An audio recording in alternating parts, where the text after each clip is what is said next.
Welcome. Today I will be talking about the anti-woke movement.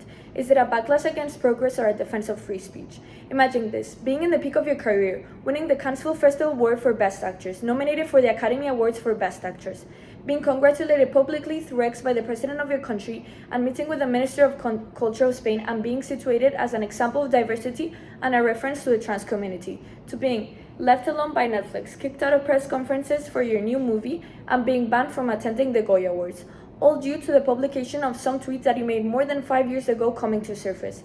This is the actual case of Carla Sofia Gascon, where her past words have been stripped out of context and now define her. This is one of the thousands of cases of cancel culture where celebrities have been involved, being abandoned by the very industry that once praised them. Sounds extreme? It's happening more often than you may realize. In fact, a 2021 Pew Research study found that 59% of Americans feel less free to discuss controversial topics. The question that as a society we should be reflecting on is, are we holding people accountable as a society that is evolving, or because we are restricting free speech in the name of progress? We are slowly making citizens feel more ashamed to share their own views and instead feel with the need of molding themselves to fit into what it seemed to be correct. I have too been a witness of this wave of hatred and violent opposition against a contrary view. It's as simple as logging into one of the many social media networks that we use daily. Mass cancellations against anonymous and more renowned profiles in TikTok, where the comments on their posts are filled with violent threats and comments that disregard completely their point of view. And from one day to another, they are wiped off the face of earth. But here's the real question. Is the anti-woke movement a necessary correction to ideological overreach, or is it an excuse to push back against social progress? But let's rewind. Where does all of this come from?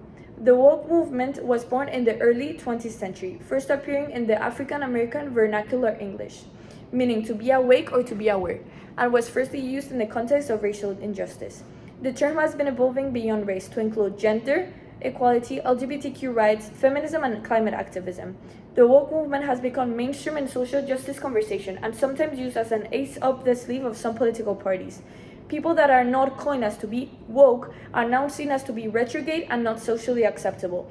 Cue the anti-woke movement. This movement has been rising mostly between right-wing parties all around the globe as a response to what some may see as the overreach of political correctness and rise of cancel culture. Supporters of the anti-woke movement believe in the opposition to political correctness, defend free speech and individual rights over group identity, and criticize cancel culture as harmful to open dialogue. Due to the fear of being seen as radical, we are starting to become more and more correct, ignoring our personal opinions to accommodate to the rest, and becoming part of mass thinking. The dangers of this type of thinking are uncountable, but one of the ones that are most important is that we are cutting relationships with individuals inside our social circle that are outside of this massificated ideology, as well as becoming more susceptible to the manipulation by politicians. What is the danger of the woke movement? We are creating a single line of thought, which is a paradox, right? A movement created to exaltate the voices of the minorities has ended up silencing the opinions of the rest. Let's talk about cancel culture. A concept created to hold figures accountable has turned into a digital witch hunt where it seems as nobody can be safe. Consider J.K. Rowling. She spoke about gender identity policies and shared her personal stance on trans rights. Her books were burned in protest.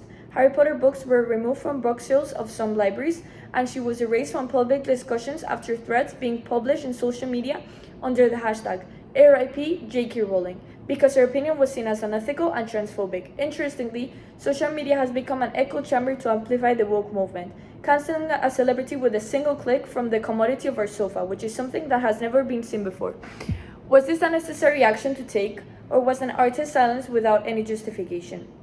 Take Dave Chappelle, for example. His Netflix specials faced protests where there were calls for the removal from the platform due to his jokes about transgender people. Chappelle argued that comedy should be used to challenge these boundaries instead of being confined by them, and as a space for free expression.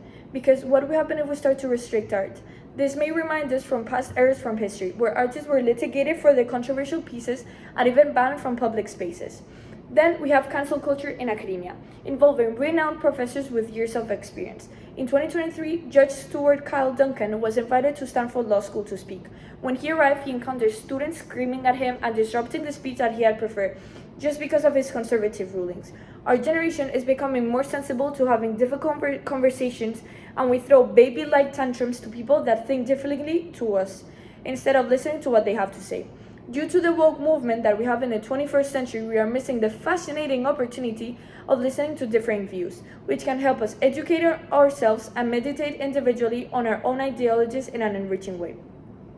Across the ocean, we have the case of the British philosophy professor at the University of Sussex, Kathleen Stock, who was forced to resign in 2021 after students protested her views on gender identity.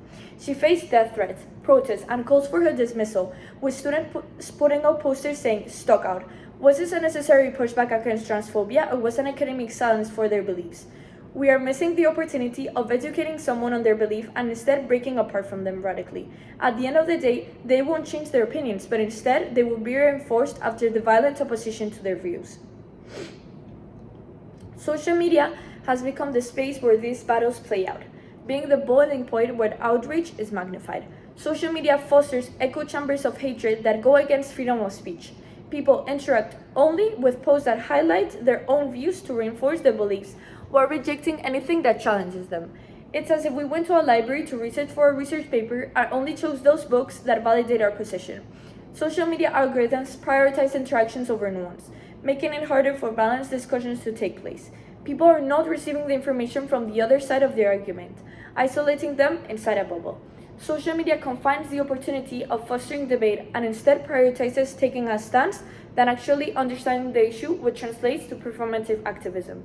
In this climate, fear replaces dialogue, as we don't want to be left behind or isolated by the masses. Because of this, people self-censor to avoid backlash, and discussions that could lead to progress are replaced with silence. The real issue about this talk isn't just about cancel culture, it's about what happens when freedom of speech collides with social progress.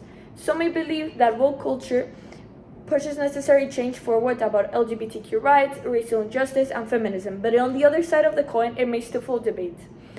If speech is regulated, who decides what's acceptable? Tech companies, politicians, society? But also, if we do not place any boundaries, how do we prevent hate speech and misinformation? Take Andrew Tate, for example. He built his own empire online where he spoke about his anti-feminist views in videos where he quoted dangerous rhetoric, such as, "If a woman puts herself in a position to be raped, she must bear some responsibility." He was then completely deplatformed and banned from social media. What is essential about this topic is to maintain a balance between striving to continue with the development of our society's ideologies and not exceeding the limit of political correctness, which can close windows for debate. Obviously, as a society, we need to limit whether these debates incite hatred or use false information. We cannot let woke culture make individuals feel excluded from conversations or from society for having different opinions. And if we believe that somebody's in the wrong, correct them in a mannered way, instead of organizing a witch hunt against them. So, what do we do? Firstly, we need to comprehend that free speech and progressive ideologies must coexist and don't have to be enemies. If we silence dissenting opinions, what will end up happening is that they will slowly start to become more radical. Secondly, cancel culture needs to be automatically cancelled. How can we possibly ruin the lifelong career of somebody without even letting them themselves defend them? Instead of canceling them, we should give these people the opportunity to learn and grow instead of punishing them without mercy. Because at the end of the day, who are we to have the power? We can still stand against injustice without silencing their opinion and instead helping them to re-educate themselves. We never know the background of people with these opinions, and that is where the real progress is. Social development is not about silencing any voices that dissent from us, but fostering debate and engaging conversations where diverse perspectives are able to complement each other, and maybe, just maybe, we can find more things in common that we may believe. We must ask ourselves, now that we are more connected than ever, are we going to continue to habitate in our personal echo chamber where a single line of thought is present, or are we ready to leave our comfort zone and challenge ourselves by encouraging dialogue on complicated topics? The future of intellectual development and freedom of thought is based on this question. Thank you for listening.